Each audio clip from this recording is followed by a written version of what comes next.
Hey, what's going on, everyone? Just doing a really quick live stream. It's a holiday here in the United States. Happy Easter for those of you who celebrate. Actually, that's probably a holiday around the world. So what I'm going to be doing is, oops, gotta turn that off.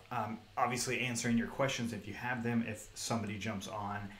If not, well, in the meantime, I actually don't have any questions yet. So in the meantime, I'm going to just jump into the old video and take a look at that and see if I had some questions that I may have missed. Let's see here.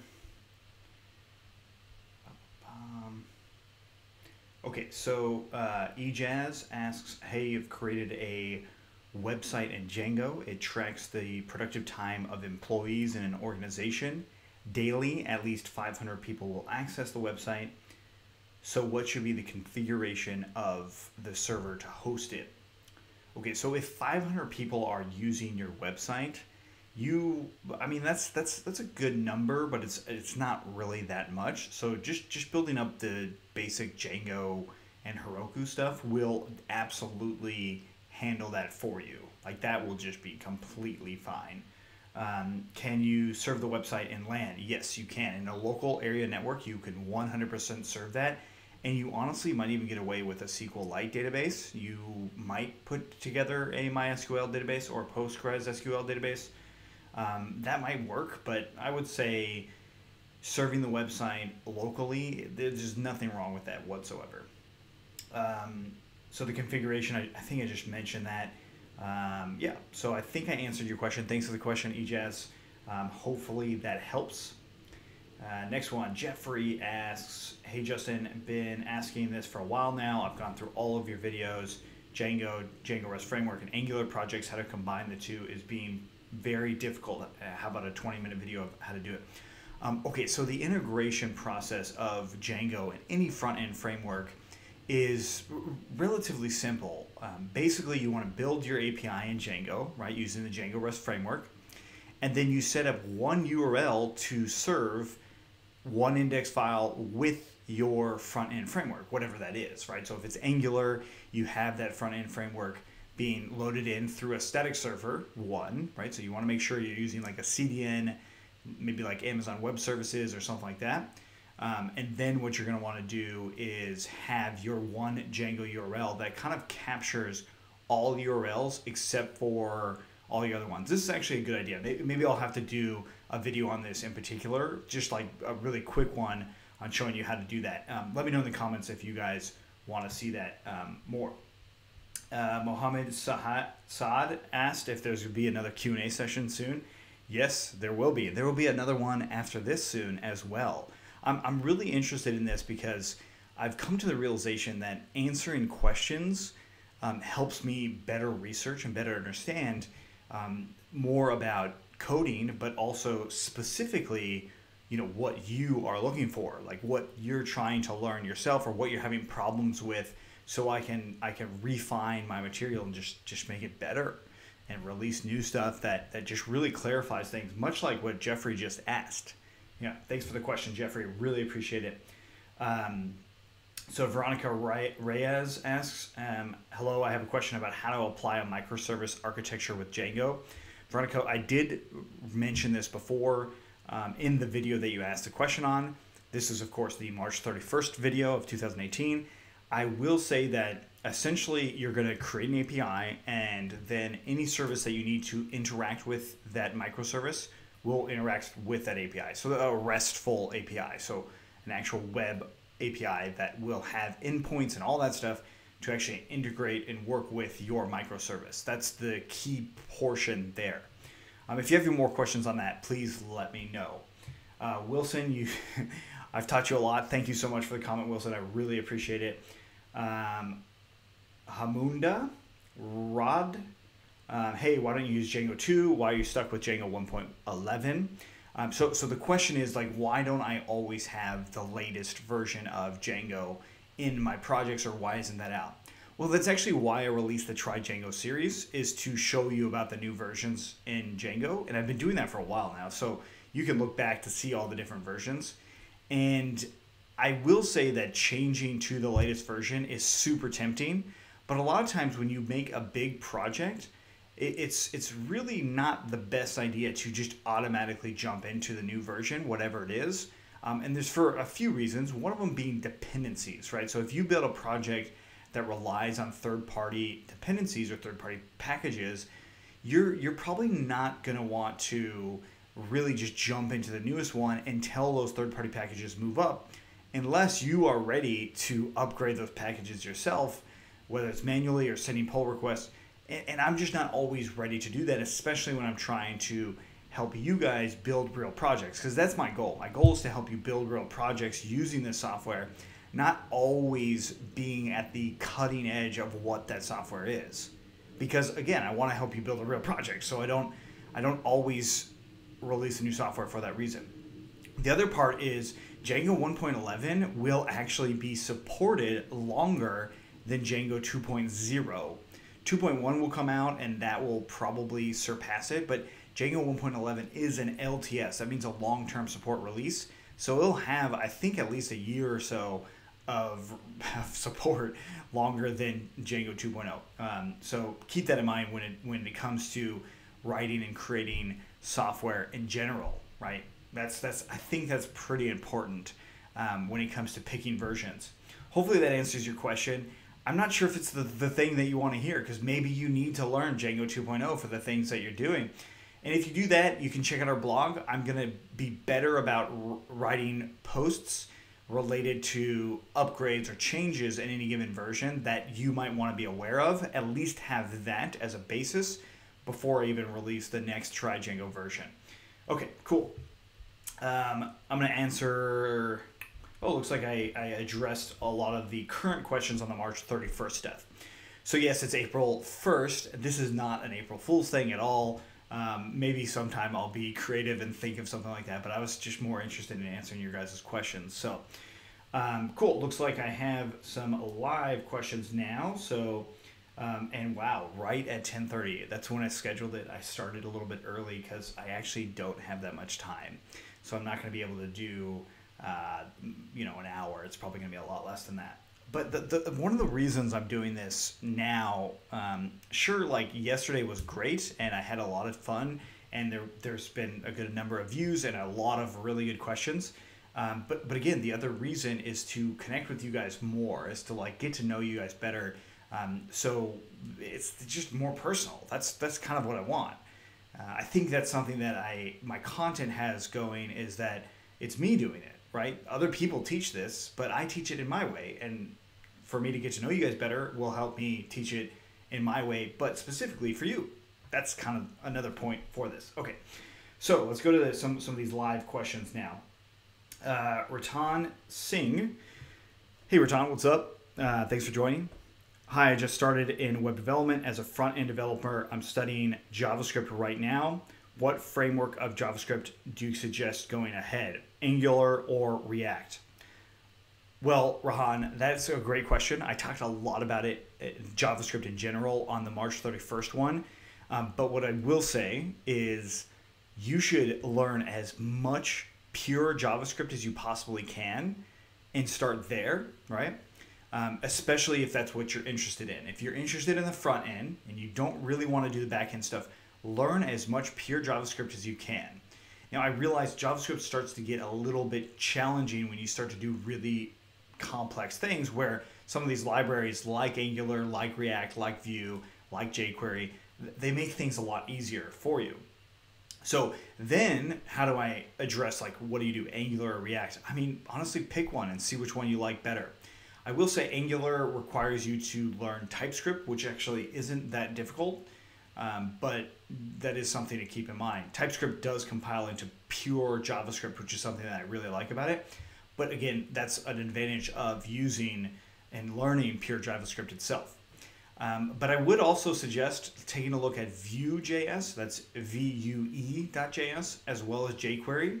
jQuery is a tried and true technology that's been around for a long time. And I don't know if it's going anywhere anytime soon because of that reason. And then the other thing to think about when it comes to picking Angular and React, they are released by very, very big companies. So there is some other motivation that's going on there. I think, maybe not, maybe it's just to help support developers, but it would make sense that, you know, they would want you to use, like if you're going to go try and work at Google, it makes sense that they might want you to use Angular, whereas if you're going to go work at Facebook, it makes sense that they might want you to use React. So that's one thing to think about as well. But again, if you know JavaScript really well, learning those other two is not really that complicated. So I'd stick with that. I got Jinkia, is that your name? Thanks for the question. You're saying talk machine learning. It's better if you give me a specific question. Machine learning is super exciting and I'm really interested in it. But if you give me a specific question in machine learning that you want to know, I'll be able to better talk about it for any extended period of time. Again, as soon as that door knocks, I got to go. So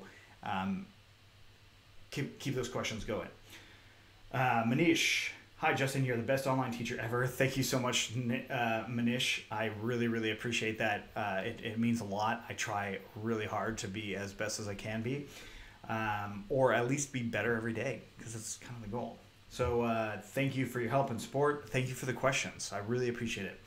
I have a question about reading the source code of big libraries without getting lost. How do you read the source code of big libraries without getting lost?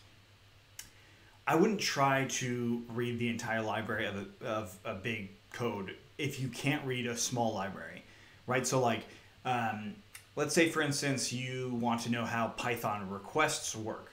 That's not a huge library, but it's definitely bigger than this jumping right in. I would say go if you know Python specifically, and more of if you know Django, you can just take a look at our code and kind of get a sense of what's going on there. And then the question should become, how does this function work or this piece of code work? And just that of a third-party library, right? So like Python request has requests.get. How does the request.get function work? And then you go and look at that and then just go up the chain to find the different functions and try to make sense of it there. And then just make your own assumption about it and then test that assumption in the code itself. And another thing to do is you can actually download those third-party packages, the actual code itself, right? So when you do a pip install, that package goes into your, your site packages for your Python library. You can Google how to find the actual site package folder if you don't know how to do it. But you can actually look at the real code. So you could also just download the code from GitHub and you can start breaking things in there. And that might be a really good way of figuring out how these libraries work too. But I would usually start with a smaller library and then work my way up. I think Python request might be a good thing to look at. Or just jointfe.com/GitHub, our GitHub page and all the code there.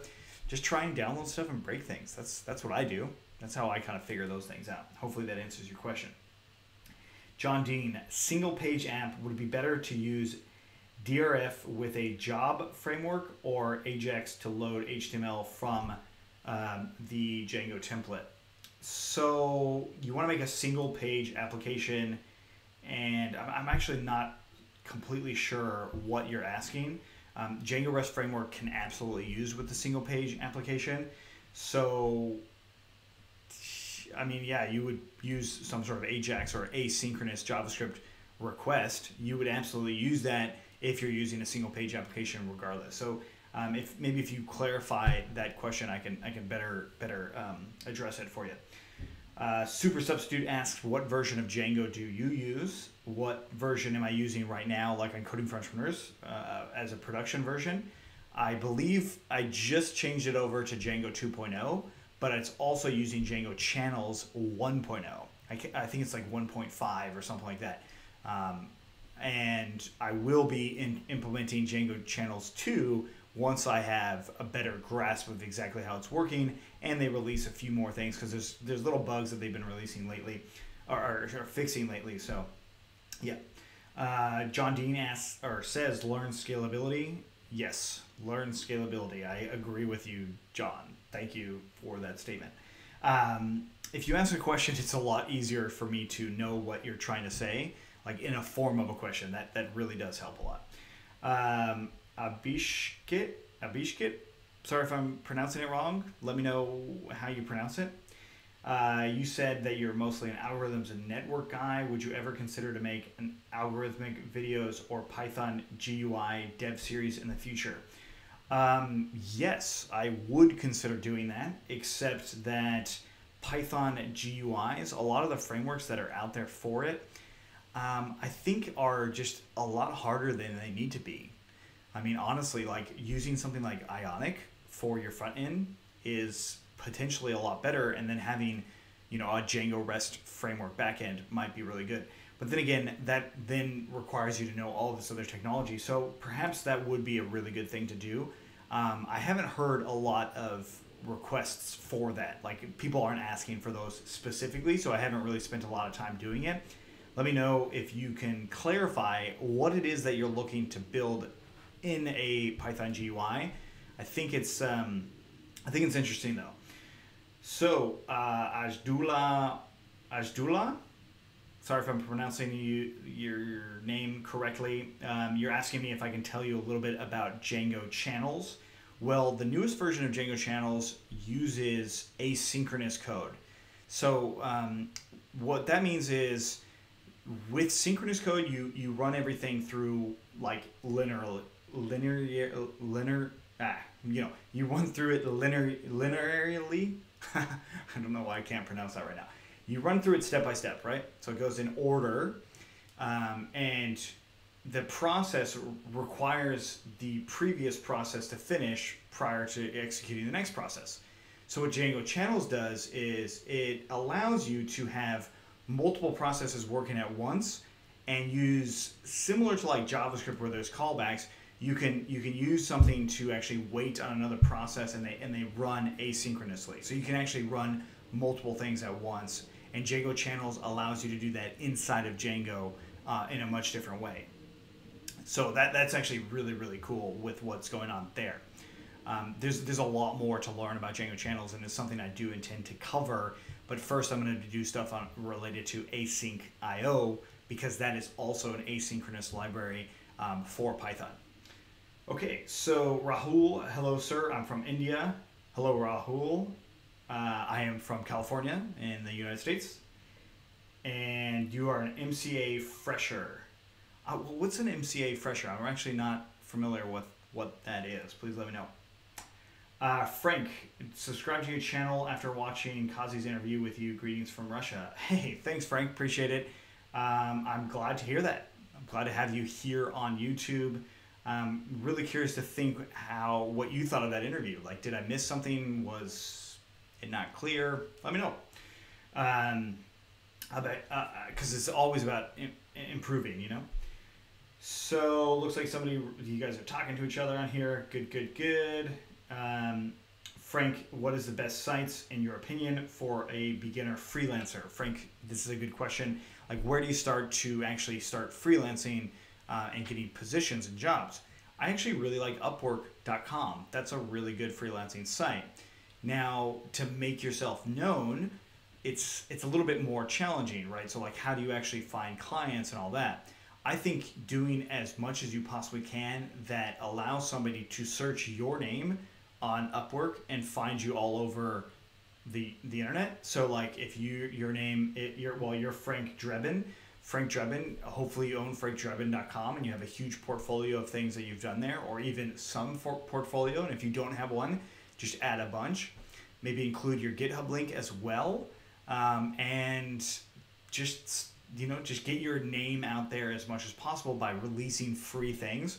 Perhaps you make a YouTube video where you're like, you're actually covering what it is that you're building, even if it's not you talking, but it's like something else like that. That might be something that's pretty cool too. I can hear that I'm going to have to actually leave soon, so hopefully that answers your question, but I know that I've got maybe like 5 more minutes. So if you guys have a few more questions, let me know. Otherwise, I'm going to have to just hop off here. I'm going to grab some coffee. Just give me a second. Ajdul, you really want to thank me. Thank you, Ajdul. You learned Django from me. I really, really appreciate that. And you wrote inventory for a client. Awesome. That's really cool. So what'd you write? I mean, what do you mean by you wrote an inventory? I'm assuming an inventory app for a person who is your client or a team who's your client, not a client-side library, right? Um, wow, the naming of things is so funny, so interesting. How, like, of course, like the web browser is considered a client, but then you, as a freelancer, can also have a client that is a customer, that's a team or a person that's hiring you. It's really interesting. Okay, so but love you, buddy. Love you too, man. Thank you so much. And let's see. Rahan, thank you so much. I'm glad you love my content. I really appreciate it. Like I said, I work hard to make these things happen. How to use Phantom.js to generate images for all pages for sharing on social media.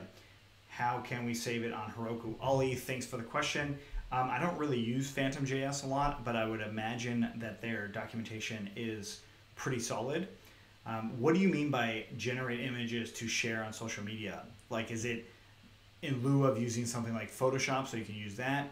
Or are you trying to sort of automate the process of releasing images on social media and you want to use Phantom.js for that?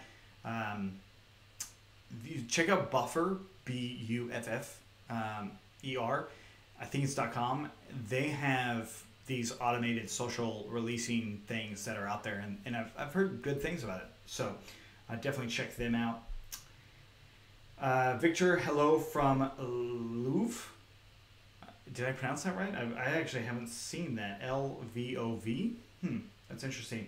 What about the RxJS library? Do you think we need to learn it?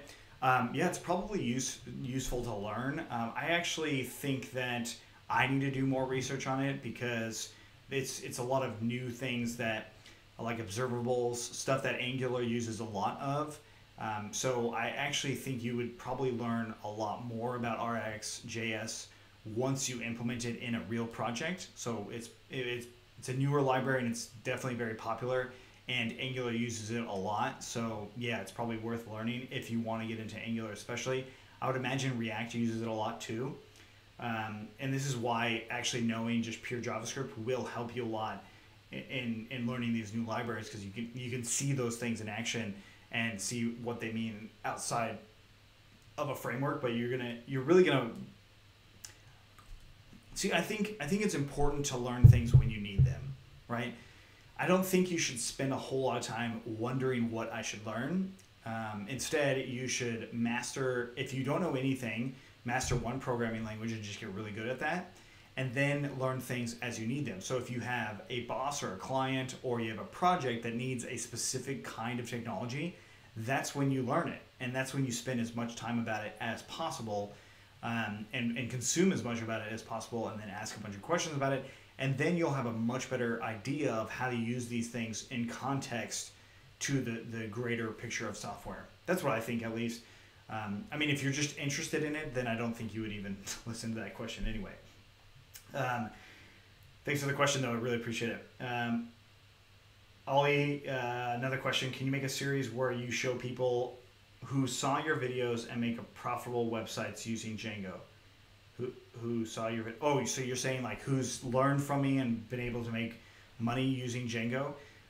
Yeah, I mean that's a good question. Like, how would I actually go about collecting that data would be the question to you, because I haven't been doing it. You know, I put the stuff out there to help you guys just go and make things happen. And I do hear from people all the time saying that they've made a new career out of it and stuff like that. So it's really going to have to be you guys letting me know some of these cool things that you've built, because I really haven't been good about asking, hey, what are you guys doing now? How much money have you made? What's going on? I don't know. I think there's a point as a coach or a teacher where you just kind of let them go and start executing and doing their own thing. And that's kind of where I've been. Joel Rickoff, thanks for the question, Joel. Hey, what's up? Have I started looking at Angular 6 yet? Have not started looking at Angular 6 yet. I've heard that they haven't changed it incredibly much. So like using Angular 4, 5, or 6, they're going to be very similar. But something I really like about Angular's CLI, or command line interface, is it actually really helps you with these changes, where Django doesn't really do that as well, in my opinion. I mean, it still does it pretty well, but when things change, Angular, historically, in my opinion, has been better about letting you know about those changes. So like if you were using Angular 4 code in your Angular 5 code that has been removed or deprecated, you might get better errors than the same thing being true in Django. Like Django 2.0 changed the is authenticated way or method. It's just something very simple that they probably could have been transitioned a little bit differently, in my opinion. And I think Angular does that really well. So I would imagine Angular 6 is going to be the same. Asad, they call you Asad. Thank you. I appreciate that. Thanks for clarifying it. So with your name, Asad, is that typically how people call it? Like my name's Justin. People sometimes call me just J, the letter J. But most of the time they call me Justin. Sometimes they call me Just. But I know that I have a friend named Jason who also gets called J. And he probably gets called J way more often than I get called J because his name's Jason. You know. So I'm curious, is that what it is? Let me know. Thanks for the question. Okay, so 5 more minutes. Honestly, 5 more minutes. I can't do much more than that. Okay, so we've got typo for EG3D. Thanks for the question. Hey, Justin, I want to say thank you. Your videos were a good boilerplate for me to start coding using Django, and now I've grown to a professional Django developer. You are a real man. Thanks so much. I'm really happy that you've been able to take what I taught you or showed you and built it into a career. I would love to take credit for all of that, but I can't. You know, you still went through the work, you did all the process, you learned as much as you can, and then you went out there and got a job. So you gotta feel good about that, and I really appreciate hearing from you. But again, I feel like I'm more of a coach, and I help you guys learn some new strategies, and then you have to metaphorically pick up the ball and run with it, right? But thank you so much for letting me know. That kind of answers the question that somebody asked earlier. It's like, have you been able to make something profitable out of the things that you learned? This, you know, typo for EG3D, it sounds like you have. So thanks, appreciate it. That's awesome. Maybe I should start asking you guys what you've been doing since. That might be a good idea. It's just not something that I've really spent a whole lot of time thinking about because I'm more worried about getting more content out there to help you guys more. All right, so Manish, how do I integrate machine learning with Django and distributed systems like Apache Spark or Hadoop? This is a big question to answer, and Apache Spark or Hadoop I don't have a whole lot of experience with, so I can't answer that specifically. But I do know that like there's Amazon Web Services as well as Google's cloud engine.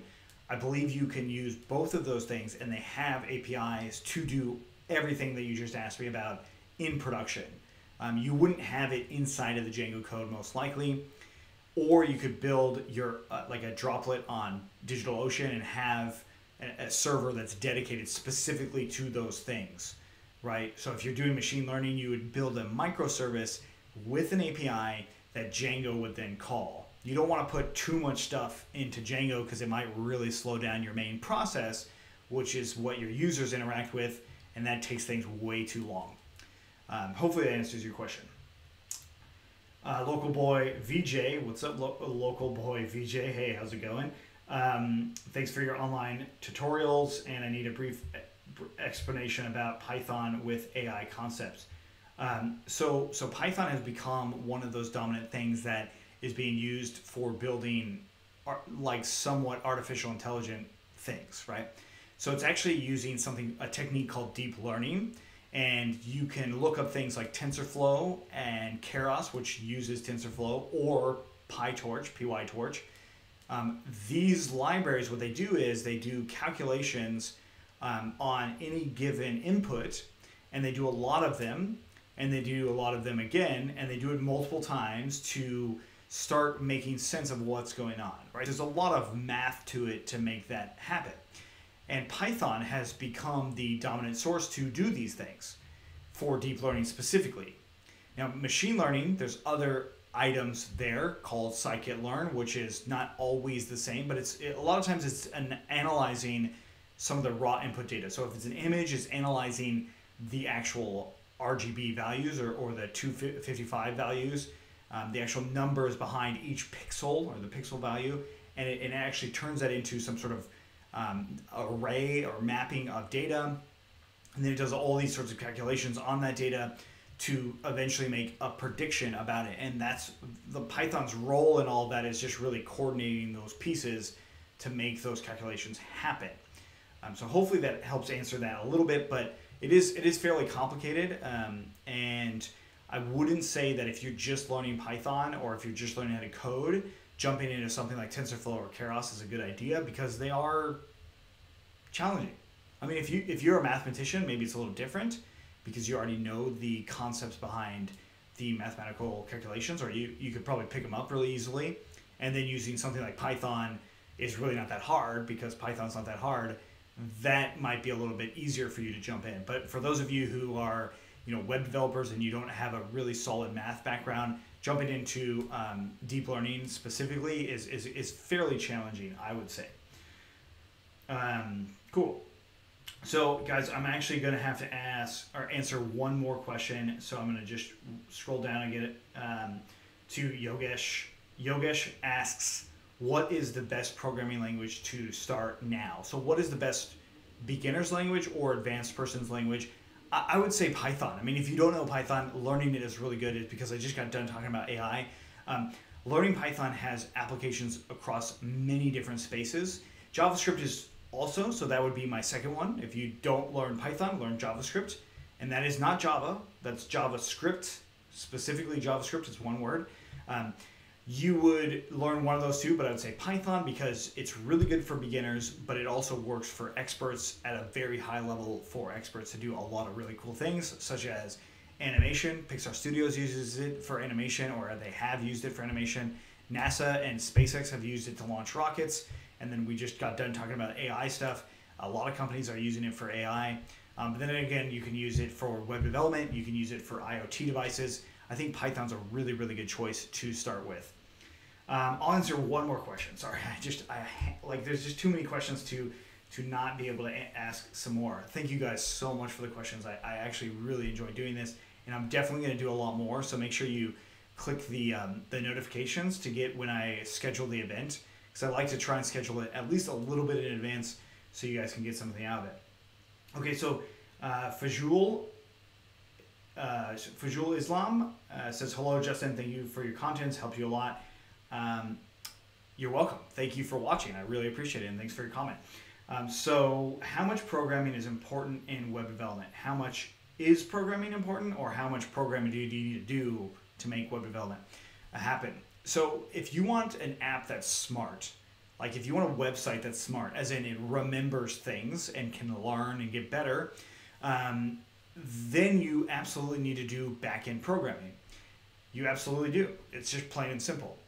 Now, if you're trying to build something like an e-commerce site and you just don't have time to do the development for it, using third-party services like Shopify or Squarespace, those are really good alternatives to get things started. Because I don't think you should stop something. I don't think you should stop something happening if you are pursuing something else, right? So, like, if I was going to be building an e-commerce business, I mean, honestly, like me right now, with the skills that I have, I could launch an e-commerce site in not that much time. But if I was just selling t-shirts and it had nothing to do with any of my software stuff, and it was like just for branding, I would use one of those platforms, because the goal of that business or that project is to get t-shirts sold, not so much to own everything in the technology side. Not yet, at least. So then I would prove that that business is a business, and then I would spend a ton of time doing the programming for the back end to make things happen realistically, right? So you want to get your project out there, you want to start getting some momentum, and once you have momentum, then it makes sense to start doing the programming, and that's also like pitching ideas in general. But if you want to have a smart web application, you absolutely have to spend a lot of time actually developing it. Or you can spend a lot of time developing it. Hopefully, if you use Django, you don't have to actually spend that much time, because Django does a lot of things right out of the box. So that's something that's really cool about Django. That's why I've been a big fan for so long. So yeah, if you want a smart website, you have to do programming. If you don't, if you just need to have sort of like a brochure for whatever you're doing, you don't actually have to program that much. You can just launch a landing page. There's all kinds of services that build landing pages. MailChimp does it. I think ConvertKit does it, where you just build some basic things and it handles the programming for you. And that's probably good enough for a lot of things. Like if you have a photography business, for example, do you really need to learn programming to build the backend for your service? Now, no, you need to get your service out there and get going and start building clients and doing all the things business related. And then also, yes, because we need new perspectives. We need photographers. We need creatives. We need these people to learn how to code so they come up with new and novel solutions, whether it's for their own business or for the rest of us. That is really, really important. So if you have friends that are interested, somewhat interested in learning how to code, definitely encourage them to learn anywhere online, because the bigger challenge to me is not convincing the people who are already convinced that want to code to work with me. It's to figure out how to help the 7,480 million people in the world adopt the mindset of wanting to learn how to code, much like pretty much around the world we want to read and write, you know, like a book, and we also want to speak. Those things are fundamental to our society. I would argue that code will become very similar to that in the future, if not now too. Anyways, thanks so much, you guys. I really had a lot of fun with this. Sorry for those of you who I couldn't get to your questions. It is Easter and I really need to get going. So thanks so much, and I hope to see you very soon. Again, make sure you turn on that alert to receive notifications about obviously new videos, but also when I do new live things like this. And let me know if you have more questions. I had some time at the beginning, so definitely ask them after the video posts. Go to the actual video, not the live stream, because that's going to end in a moment, but it will post a video. Go to that actual video, which will be under that live playlist, and ask your questions there, because the next time I do live, I'm going to go to that video first and try and answer some of those questions that I may have missed, which it looks like there's a number of them. So if you wrote them in the live chat, I think you might have to retype them again. Sorry, I think that's how YouTube works, because it didn't look like the comments actually moved over. So the live comments don't go to the video's comments after live is done. And all I'm saying is, in a very long form way, is bring them over if you want those questions answered in the next live one. Thanks again for watching.